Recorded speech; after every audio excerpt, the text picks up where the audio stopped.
everyone, Tina here today with another update on FerrariReef. Now today we're going to be talking about what I'm doing for my second cycle. Second cycle, what exactly do I mean by that? Let's dive straight into it. So whether you've been in the hobby for a while or you're new looking to get into the hobby, I can almost guarantee that you've heard the word cycle.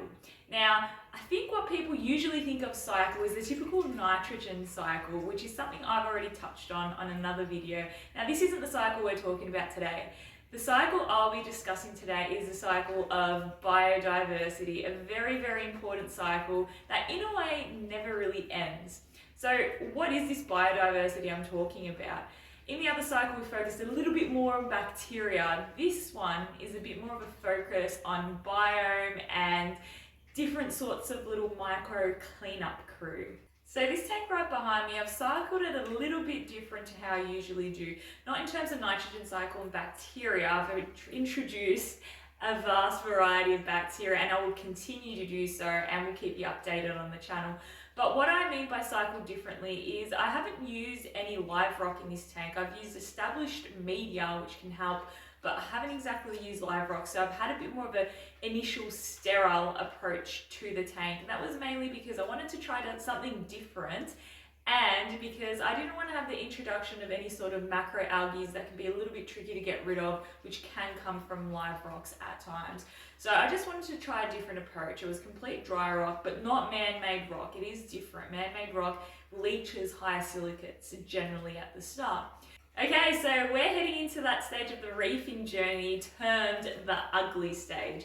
Now, the ugly stage is something I believe happens on every new tank. It's just a little bit more pronounced on some tanks than it is others.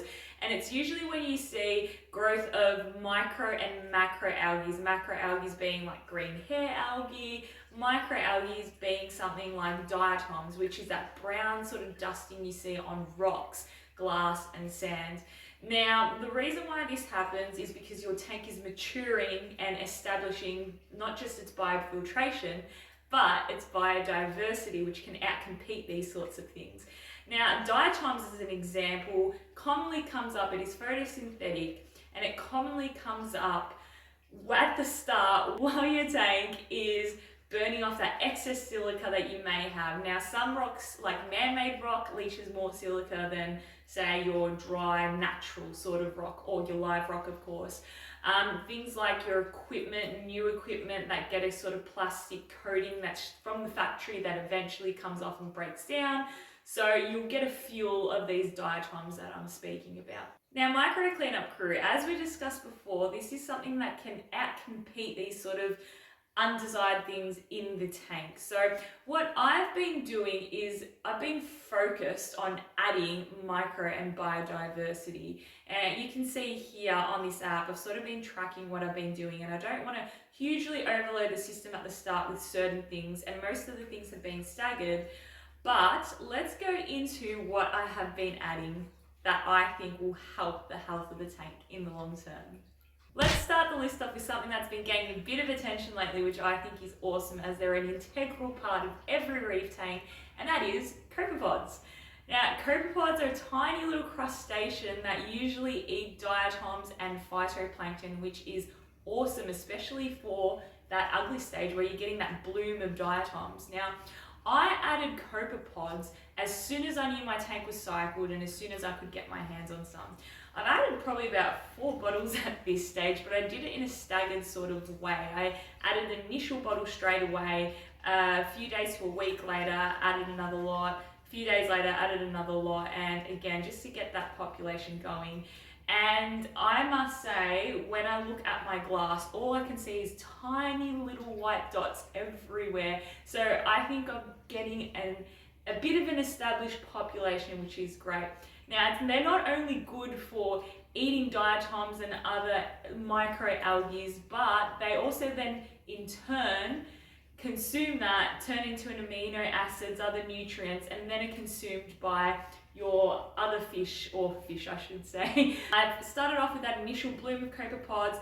I will have a refugium, or a refuge reactor I should say, and I will periodically add them to my tank just to make sure we've got healthy populations ongoing. Second on the add list is rotifers. They can eat dead organic matter or decaying matter, but they're omnivorous. They also eat phytoplankton and other microalgae. Now, rotifers is a bit more of a short-term thing. They are again also prey for your fish and corals, but I know that we can't keep them in the tank long term and can't sustain populations like we can copepods. And I was told it's because that they're actually bred and kept in a much lower salinity than we do for these tanks. So this is just something I'll add periodically.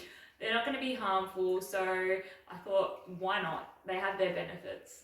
Next on the list is phytoplankton. Now, phytoplankton's amazing. I think more people should add it to their reef systems. I've been doing it for my nano for a long time now.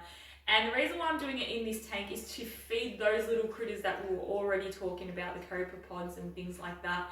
But there is also that side thing where it does consume nitrates and phosphates, so it can outcompete other things that also consume nitrates and phosphates like algae, but you'd rather the phytoplankton than algae growing on your rocks. So phytoplankton is something I've been adding in small amounts so far, not super often. It's a new system, I don't want to overload it, but it is definitely something I will be adding long term to the system.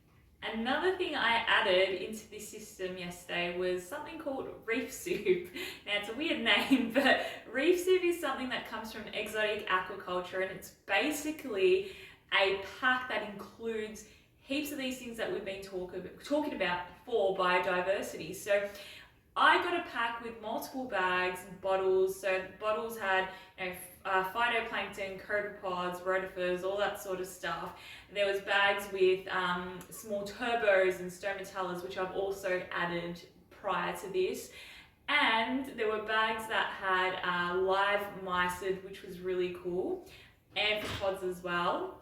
And also another thing which I haven't added just yet, but I will be doing that today, is coraline algae. Coraline's going to come in the tank sooner or later, but I thought, why not seed it off a little bit by getting just a few flakes of coraline, crushing it up in a bit of water and putting it right at the front of my wave maker to really spread it out everywhere. Some people hate coraline, other people love coraline. I'm one of the people that love coraline. I love the look of the purple tank. Can be a little bit annoying in the sense that it does consume heaps of magnesium, I've found, calcium alkalinity and other trace elements, but I think it outcompetes other algae on the rock for territory. If it grows over the rock, it sort of makes it a little bit harder for other algae to establish, and I would much rather have a lush looking purple scape than one that's green or brown. So I've added that in to start seeding and establishing the rock to again outcompete. So a lot of the things I'll be adding are prey to fish and other animals, so it is best to add them in at lights out. So at lights out, turn your flow off or right down, add them in, give them a couple minutes to cling onto the surfaces, and then ramp your flow right back up again. Now, refractory uses, I found a handy little part on the refractory out under your lights where you've got the timer mode. So that is for when you're doing things like that, you can allocate a period of time, say 10 minutes, an hour, where you want your lights at a red channel or blue channel if you're taking photos, for example, but you don't want to mess around with your actual light schedule. So I was using that, which I found really handy for things like this. So here today we've discussed all these little critters that are beneficial for your reef tank and why they're beneficial, such as consuming microalgae. Now, am I doing all this to avoid an ugly stage? No. I don't mind having an ugly stage and seeing the tank transform and then burn out and then transform into something else. It's more about the bigger picture here. Now, what I've learned over the years is that there are some things that you can and should keep out through things like strict quarantines such as ick. But there are other things that can be introduced to the tank, and it's more about out-competing those things rather than total elimination. So through this, I'm hoping that by establishing a great biodiversity with micro cleanup crew and those things we discussed, it's eventually in the long term going to outcompete all the other undesirable things. So that being said, I'll continue adding things as I go along, mainly the things we discussed. Obviously, I'm adding things like snails and other cleanup crew when the time is right, but I'm focusing on biodiversity right now for the health of my reef tank. I'll be curious to see how the ugly stage goes. As I said, I've never used this type of rock before where it's completely sterile, was initially, so I'm very curious to see how it goes. But as always, I'll keep you updated on the channel. If you're still around here till the end, thank you so much for taking an interest in my reefing journey. If you got something out of today or you have any questions whatsoever, please let me know down in the comments, and don't forget to like and subscribe if you want to see further updates of FerrariReef. Until next time, bye for now.